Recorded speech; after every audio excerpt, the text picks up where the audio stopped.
La Benemérita Universidad Autónoma de Puebla, en coordinación con la Facultad de Contaduría Pública, presenta Derecho Laboral.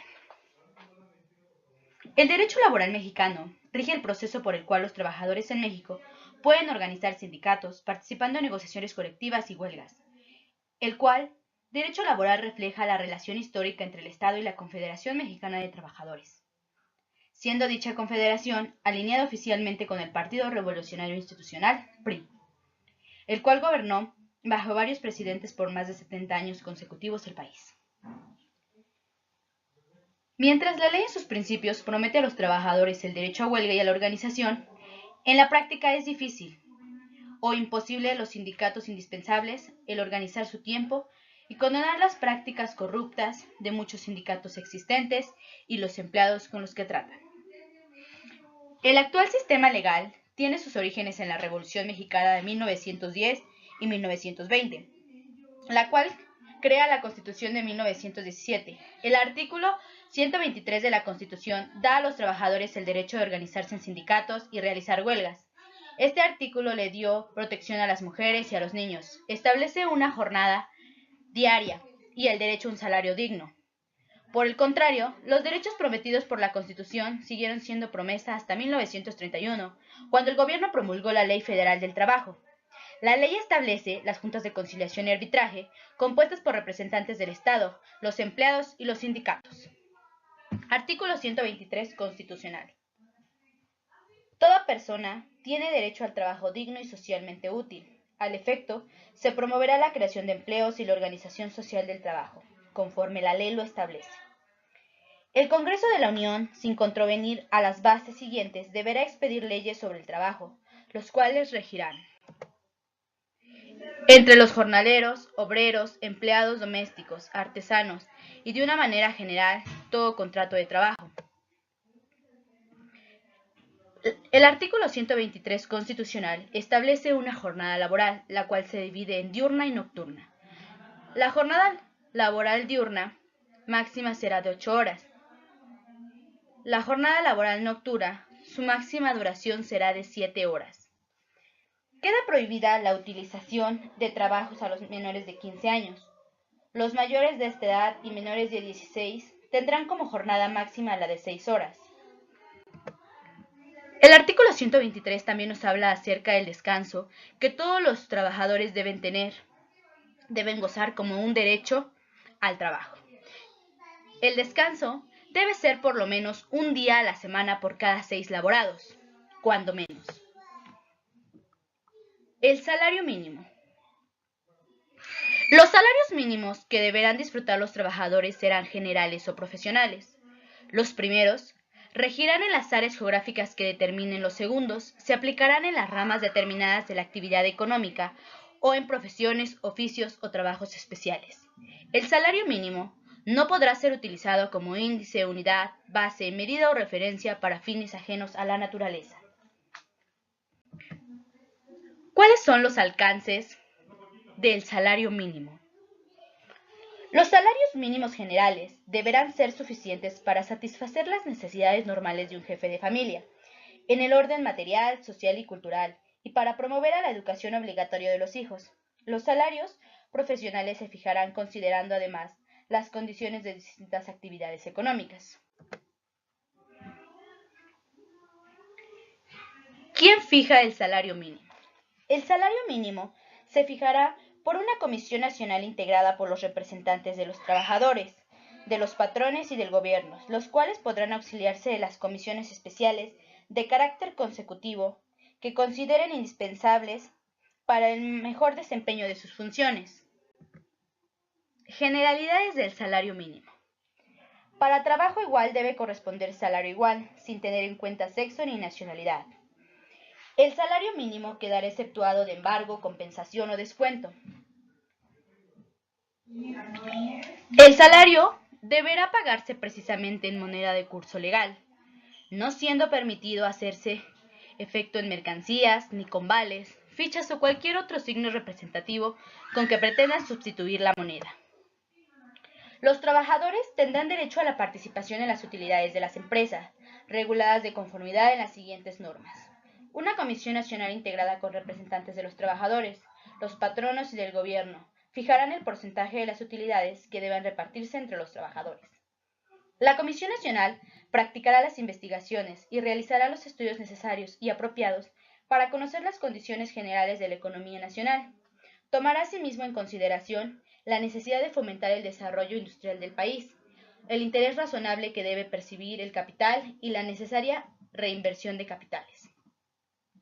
La misma comisión podrá revisar el porcentaje fijado cuando exijan nuevos estudios e investigaciones que lo justifiquen. La ley podrá exceptuar las obligaciones a repartir utilidades a las empresas de nueva creación durante un año o algunos años, limitando a los trabajadores de exploración y de otras actividades cuando esto los justifique su naturaleza y condiciones particulares. Para determinar el monto de las utilidades de cada empresa, se tomará como base la renta gravable de conformidad de las disposiciones de la Ley del Impuesto sobre la Renta. Los trabajadores podrán formular ante la oficina correspondiente de la Secretaría de Hacienda y Crédito Público y las objeciones que juzguen convenientes, ajustándose al procedimiento que determine la ley. El derecho de los trabajadores a participar en las utilidades no implica la facultad de intervenir en la dirección o administración de las empresas. Horas extras. Cuando por circunstancias extraordinarias deban ausentarse las horas de jornada, se abonará como salario el tiempo excedente un 100% más de lo fijado para las horas normales. En ningún caso el trabajo extraordinario podrá exceder de 3 horas diarias, ni de 3 veces consecutivas. Los menores de 16 años no podrán ser admitidos en esta clase de trabajos.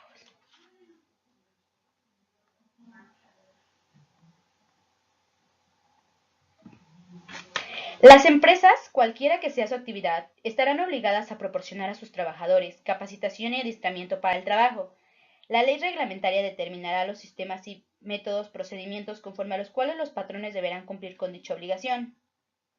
Estos no podrán hacerse durante la jornada laboral, se harán en horas extraordinarias a estas actividades.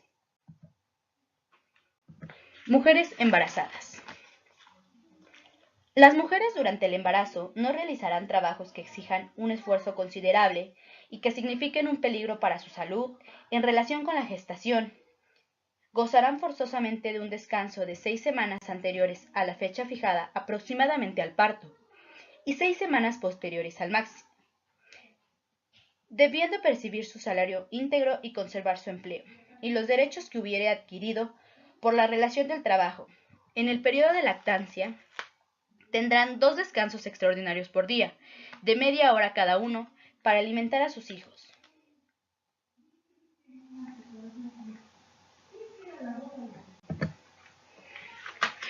Huelgas y paros. Para participar en este sistema, un sindicato debe tener un registro legal, tener un derecho reconocido oficialmente a negociar los acuerdos de negociación colectiva.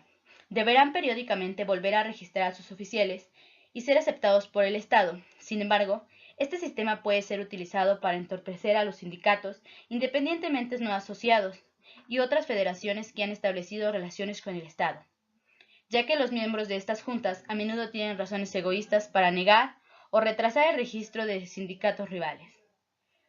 Los empleados también pueden evitar la sindicalización mediante la celebración de contratos de protección con sindicatos blancos, incluso antes de que esta planta o una instalación se haya construido. Estos contratos suelen dar al sindicato unas cláusulas que autoriza al sindicato a exigir al empleado despedir a un trabajador que no sea miembro del sindicato. Dicha cláusula tiene también el poder de utilizarse para señalar a los empleados que tratan de organizar sindicatos independientes y evitarlos.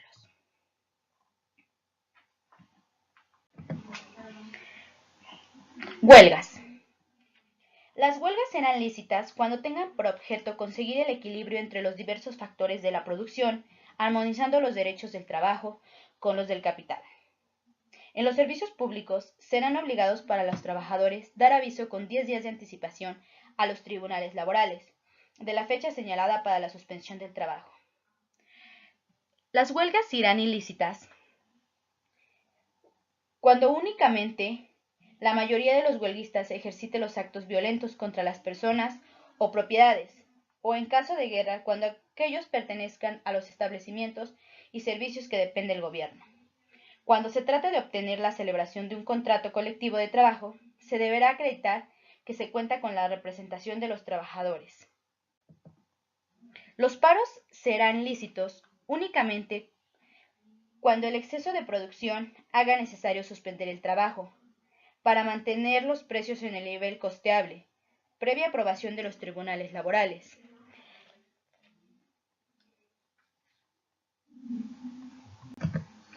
Un despido injustificado. El patrono que despida a un obrero sin causa justificada o por haber ingresado a la asociación o sindicato por haber tomado parte de una huelga lícita, estará obligado a elección del trabajador cumplir el contrato o indemnizarlo con el importe de 3 meses de salario mínimo. La ley determinará los casos en el que el patrono podrá ser eximido de la obligación de cumplir con el contrato, mediante el pago de la indemnización. Igualmente tendrá la obligación de indemnizar al trabajador con el importe de 3 meses de salario, cuando se retire del servicio por falta de probabilidad del patrón o por recibir malos tratos, ya sea por su persona, por el cónyuge o la familia de éste. El patrono no podrá eximirse de esta responsabilidad cuando los malos tratamientos provengan de dependientes o familiares que obren con el consentimiento o tolerancia de él.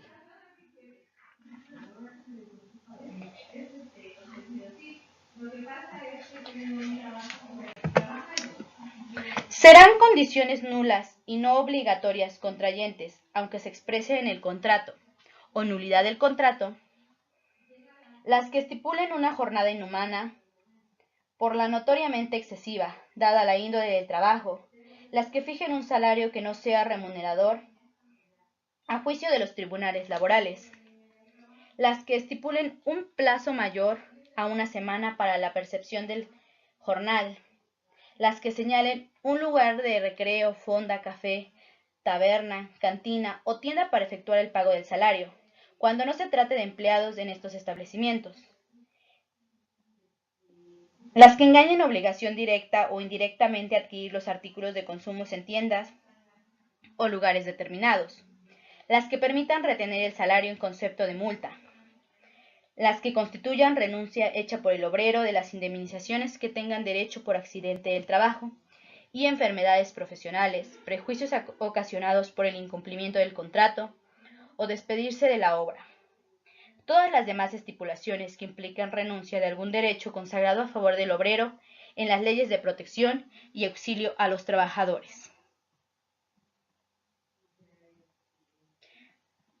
De acuerdo a la Ley Federal del Trabajo, se establece únicamente en comparación con el artículo 123 constitucional la jornada laboral, ya que de la misma manera nos habla que existe jornada laboral diurna y jornada laboral nocturna.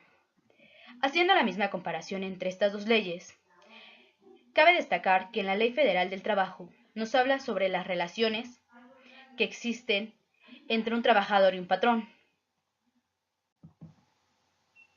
Gracias por su atención y espero que esta presentación cumpla con las expectativas del curso.